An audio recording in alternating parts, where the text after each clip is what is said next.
이 마음을 남겨두고 떠나는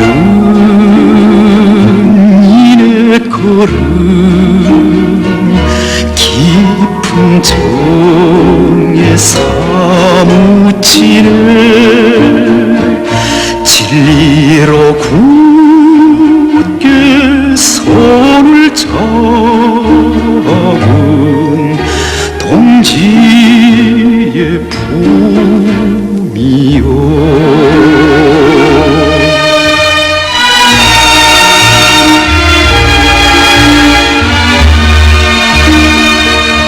결의의 운명에 곡절이 많다 하여도 조선이 지닌 녹슨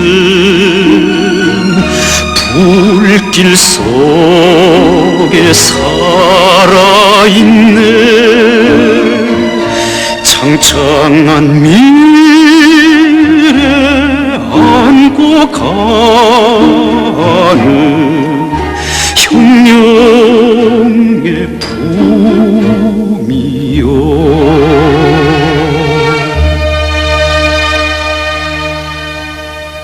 여러분 안녕하십니까?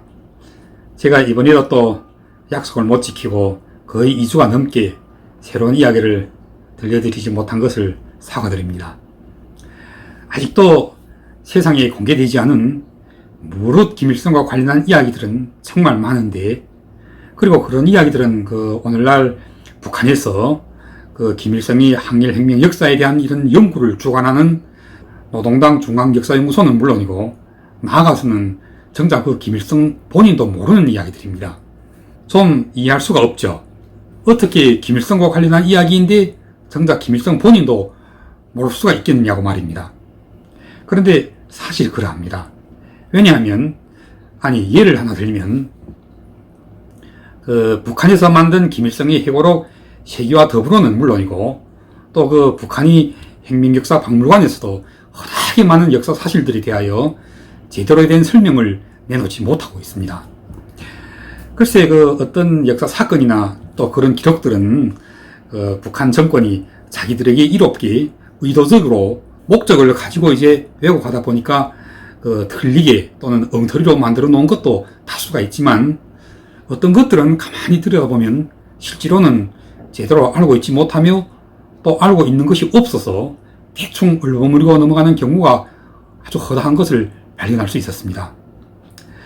그래서 오늘은 제가 물론 이번에 새로 출간된 여기 이 책 속에 모두 밝혀져 있을 뿐만 아니라 또 아주 자세하게 제가 바로잡았습니다. 그래서 오늘 방송에서는 일단 북한 정권이 의도적으로 왜곡하고 또는 뜯어 고쳐서 다른 모양으로 만들어 놓은 역사 사건들은 나중에 이제 다른 방송에서 하나 둘씩 제가 자세하게 다루도록 하고, 오늘은 북한이 당중앙역사연구소나 또는 혁명박물관에서 그들이 실제로도 제대로 알지 못하고, 또 그래서 이제 엉터리로 기술하였거나 또 엉터리로조차도 기술할 수가 없어서 그냥 얼버무려서 넘기고 있는 그런 몇 가지를 이야기하여 드리도록 하겠습니다. 또 그리고 이제 제가 1940년 10월에 김일성 등이 이제 만주에서 이제 배견하지 못하고 소련으로 탈출할 때 탈출 노선을 실제로 이제 탑승하는 과정에서 수집했던 굉장하게 이제 재미있는 만주 농촌에서 실제로 발생했던 정말 황당한 이야기들이 있습니다. 그런데 이런 이야기들은 이 책 속에 실리지 못했습니다. 편집 과정에서 출판사의 요청에 의해서 어떤 이야기들은 삭제할 수밖에 없었는데, 그런 이야기들도 제가 여기 방송에서 하나도 남김없이 다 들려드리도록 하겠습니다. 그리고 요즘 이 책을 벌써 구입해서 다 읽은 독자들이 여럿이 있던데, 그 독자들 가운데서 이제 닉네임을 독립운동연구가라는 이런 닉네임을 사용하는 분이 여기 유튜브에 이제 댓글에서 이제 두 가지 의문을 제출해 왔던데, 제가 그 문제에 대해서 지금 간단하게 답을 드리려고 합니다. 이분이 질문 가운데 첫째는 이번에 세트로 출간된 김일성 학원의 제1026 페이지에서 1027 페이지 사이에 이런 내용이 들어있습니다. 그 1945년 8.15 광복 직후 이제 일본군이 다 투항하고 나서 김일성이 조선으로 귀환할 때 있었던 일인데, 김일성 등이 원래는 그 소련군이 제공하는 배를 타고 원산으로 이제 들어오기 이전에 원래는 그 소련의 하바롭스키에서 자동차로 중국의 흑룡강성 하일라르, 중국어로는 하일라르이라고 그러는데, 거기까지 와서 또 기차편으로 바꿔 타고는 목단강을 경유하여 오늘이 그 연변 돈문시에서 두만강을 넘어 남양으로 입국할 계획이었습니다.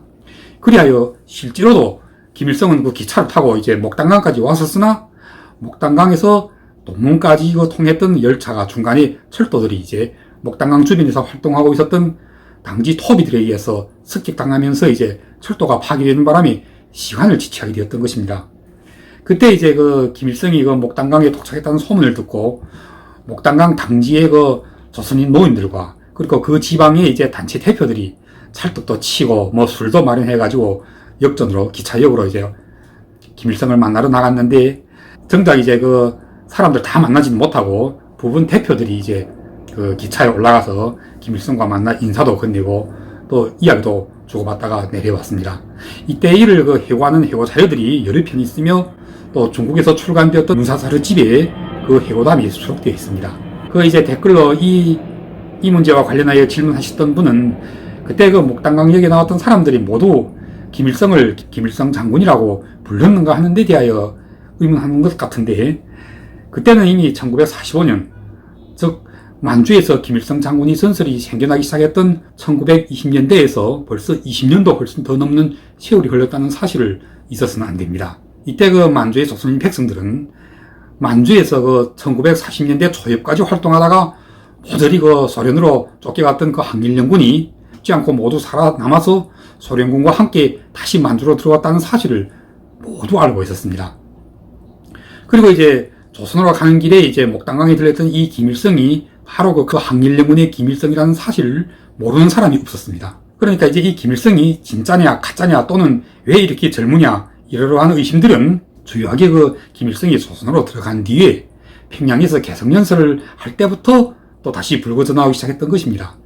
그렇다면 왜 1945년 이후의 만주에서는, 특히나 조선인들 가운데서는 이 뚱베이캉을렌, 즉 동북항일연군의 김일성이 가장 유일무이한 독보적인 김일성으로서 알려졌을 뿐만 아니라 그 목단강에서 직접 김일성을 만났던 노인들조차도 누구라 할 것 없이 30대의 새파랗게 젊은 김일성에 대하여 모두 의심하지 않았겠는가 하는 것을 제가 설명하겠습니다.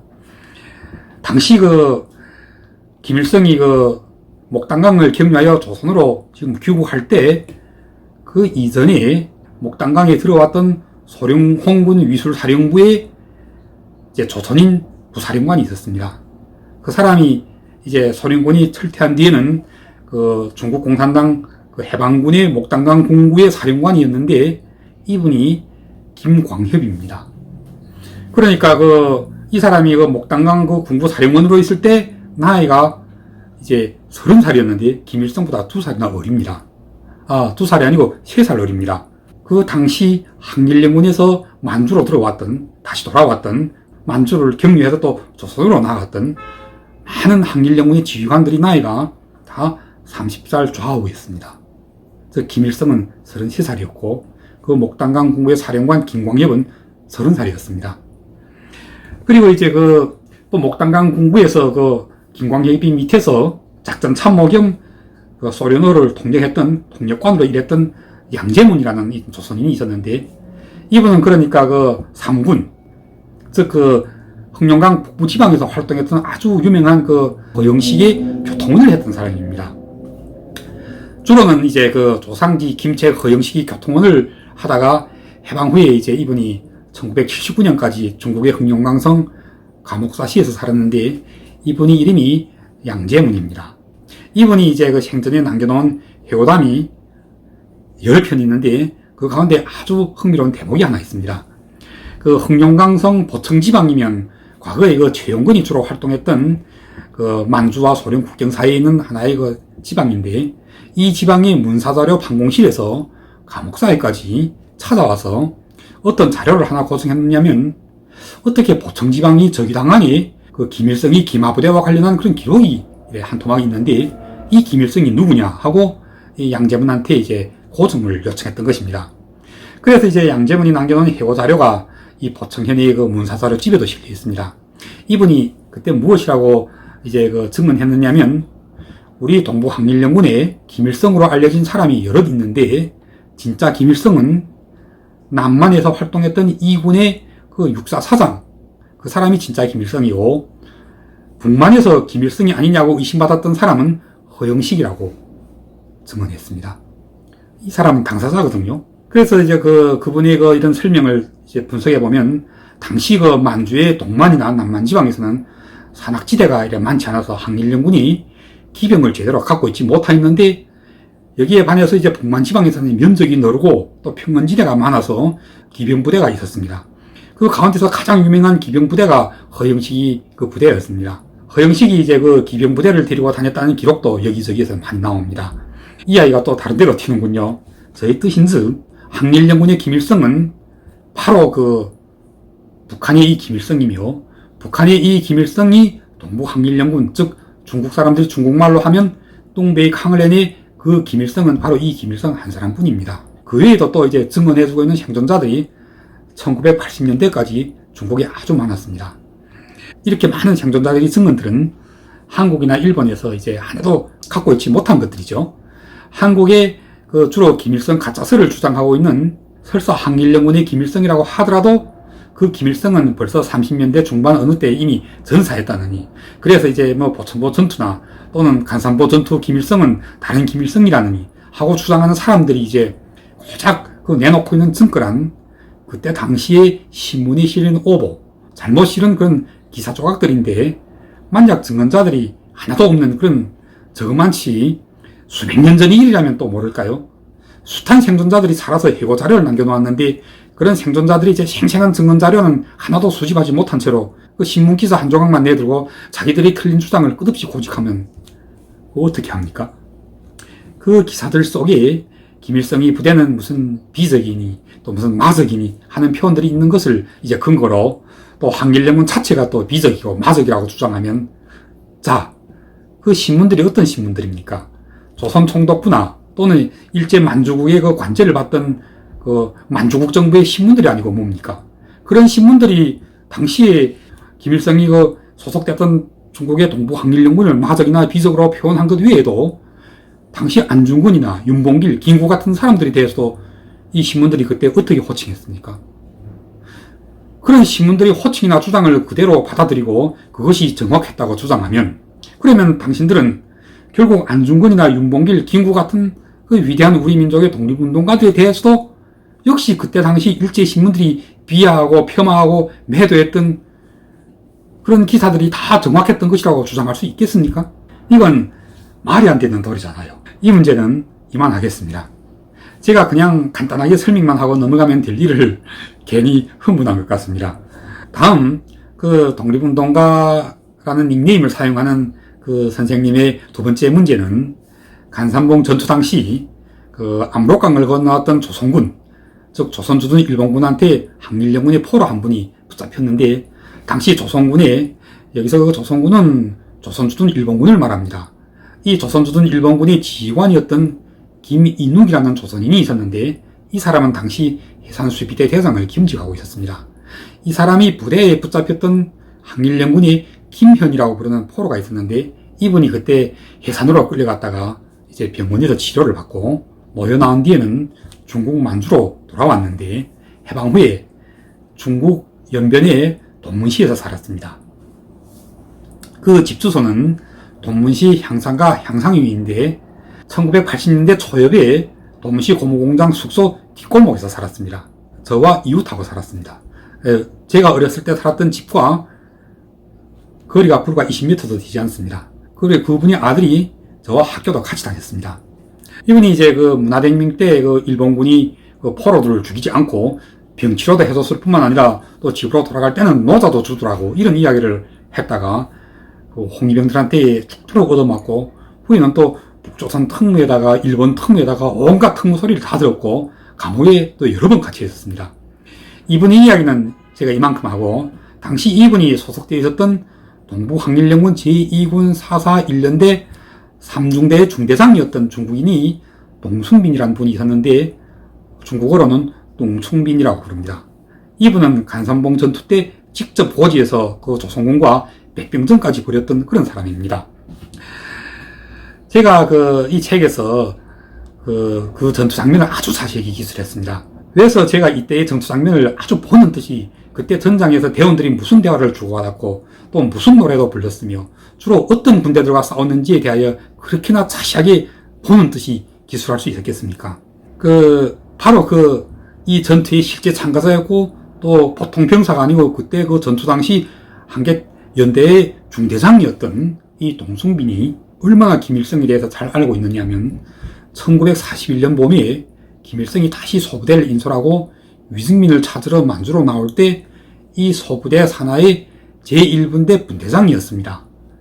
이 책 속에서 그때의 그 소부대 인원들 명단들도 제가 모조리 다 기재하였고 또 동순빈의 활약에 대해서도 모두 낱낱이 설명하였으므로 여기서 굳이 더 말할 필요가 있을 것 같지 않습니다.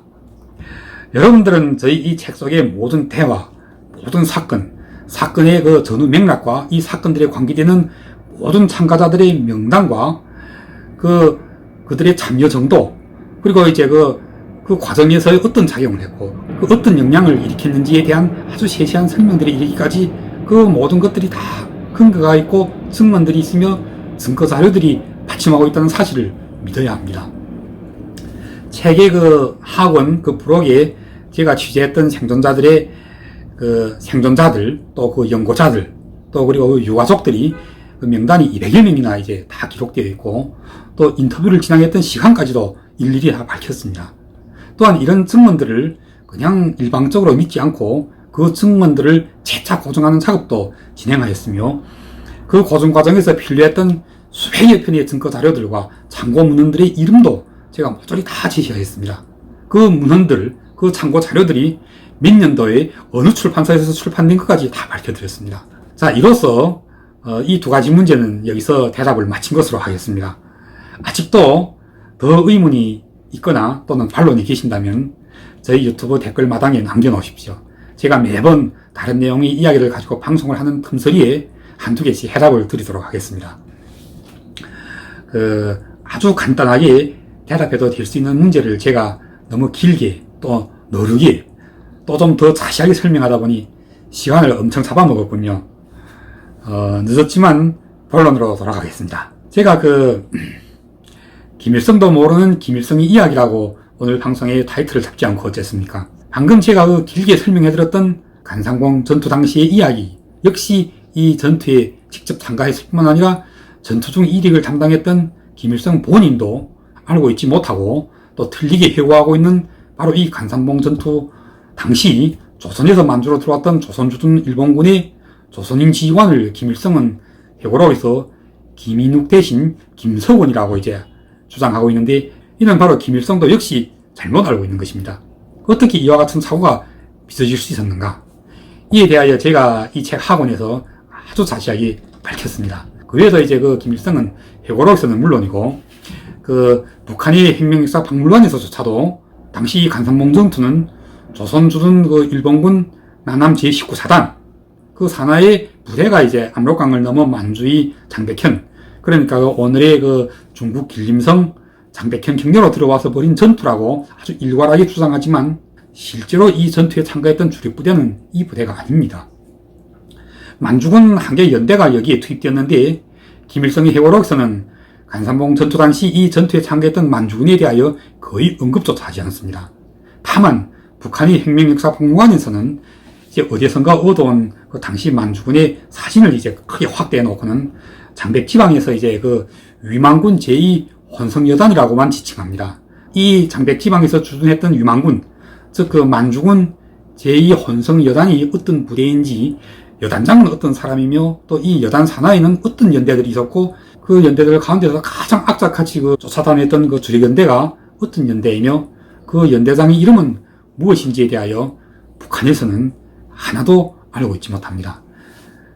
북한뿐만 아니라 미국의 서대숙도, 일본의 와다 하루키도 전혀 알고 있는 것이 없습니다. 그래서 지금 제가 여기서 가르쳐 드리겠습니다. 만약 북한에서도 자기들이 그 어떤 해외 도경을 통하여 저희 이 책의 김일성을 이제 몰래 수입하여 평양으로 들어가서 김정은은 이제 물론이고 그 주요한 그 역사 연구 관계자들이 있게 된다면 아마도 굉장하게 소중한 자료로 쓰게 되리라는 것을 믿어 의심치 않습니다. 일단 지금 제가 여기서 먼저 가르쳐 드리도록 하겠습니다. 다시 말씀드리지만 이런 자료들은 지금까지 한 번도 세상에 공개된 적이 없었으며 이번에 출간된 저희 이 책에서 처음 공개합니다. 저는 중국 정부가 소장하고 있는 당시 만주국 정부의 1000여 편에 가까운 자료들을 모조리 뒤졌습니다. 그리고 이 자료들을 근거로 1990년대까지 중국에서 생존하여 있었던 만주군에서 복무했던 연구자들을 제가 찾아다녔습니다. 이러는 과정에서 당시 장백 지방에 주둔하고 있었던 만주군 제2고명여단, 자, 이 고명은 바로 이 여단의 여단장의 이름입니다. 중국어로는 꼬우밍이라고 부릅니다. 원래는 그 동북군의 군관이었으며 한때는 그 장강량의 그 부관도 했던 사람입니다. 이 사람이 이제 1931년 9.18 만주사변 당시에 봉천에서, 그러니까 오늘의 그 중국 요령성 심양시지요. 이곳에서 이제 일본군이 투항했고, 당시 그 일본군 봉천주둔 교도연대 연대장이었던 미케라고 부르는 일본군 대좌가 그에 이제 통화에 파견되어 와서는 일본군 동변도지구 도벌사령관이 되었습니다. 그때 이 고명도 미케 사령관의 요청에 의해서 만주군 제2여단장으로 임명되어 장백현에 와서 주둔했던 것입니다. 저희 이 책 속에는 바로 당시 이 고명여단, 즉 만주군 장백주둔 제2여단 산하의 가장 주력연대였던 마린문이라고 부르는, 중국어로는 마리원이라고 부릅니다. 이 자의 연대가 출장 김일성을 쫓아다닌 사실에 대하여 이 책에서 아주 자세하게 제가 기술하였습니다.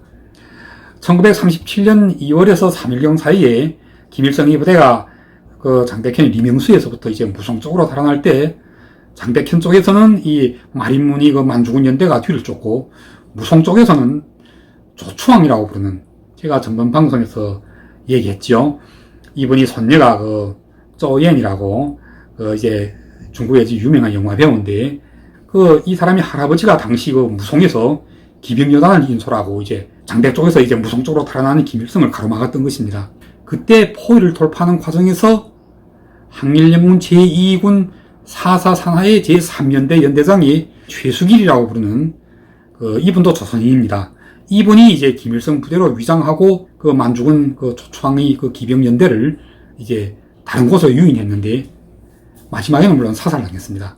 이 자들이 그때 최수길을 김일성으로 오해하고 자기들이 김일성을 사살했노라고 이제 언론에 퍼뜨리고, 또 그 뒤따라 장백현 쪽에서 쫓아왔던 그 마린문 연대에게다가 이 최수길이 시신을 김일성이 시신이라고 속여서 당시 그 만주국 돈으로 1,000원에 팔아먹었던 적이 있었습니다. 그래서 이제 당시 그 신문들이 김일성이 이제 사살당했다는 건 오보가 실렸던 것은 다 이런 연유 또는 이런 유래가 있었기 때문이었던 것입니다. 그러나 이제 후에 그 만주국 군정부에서 이제 조사에 의해 이자들이 그 김일성을 이제 사살하지도 못했을 뿐만 아니라 사살한 것처럼 이제 가짜로 보고를 올리고 또 가짜 시체까지 팔아먹은 것이 들통나는 바람에 그 고견 과학 형제가 일본군이 체포돼서 통화 감옥에서 이제 몇 달 동안 갇혀 있었던 적도 있었습니다. 이런 사실들이 저희 이 책에서 세상에 처음 공개되었습니다. 서대석이나 와다 하루키가 어떻게 이런 사실을 알 수 있겠습니까? 김일성 본인도 모르는 일이었으니 말입니다. 제가 오늘 방송은 여기까지 하겠습니다. 다음 방송에서도 역시 김일성이 모르는 그런 김일성의 이야기를 몇 가지 더 해드리겠습니다. 예를 들면 김일성의 회고록에서 김일성은 그 자신이 당시 만주의 여러 마적들 또는 토비들과 서로 거래도 하고 또 함께 공동작전도 이렇게 펼치곤 한 그런 이야기를 하면서 그 마적들에 대한 이야기를 아주 큰 편폭을 할애하면서 소개하는데, 정작 그 마적들의 실제 이름이 무엇인지, 그 마적들이 국경 어떤 마적들이었으며 그 마적들의 최후 결과는 어떻게 되었는지에 대하여 하나도 제대로 알고 있는 것이 없습니다. 그래서 이제 김일성의 회고록이나 또는 북한의 그 혁명박물관에 가도 만주의 마적들에 대해서 제대로 알고 있는 것이 하나도 없습니다. 제가 그 가운데서 가장 대표적인 한 마적의 이야기를 자세하게 다음 방송에서 소개해드리겠습니다.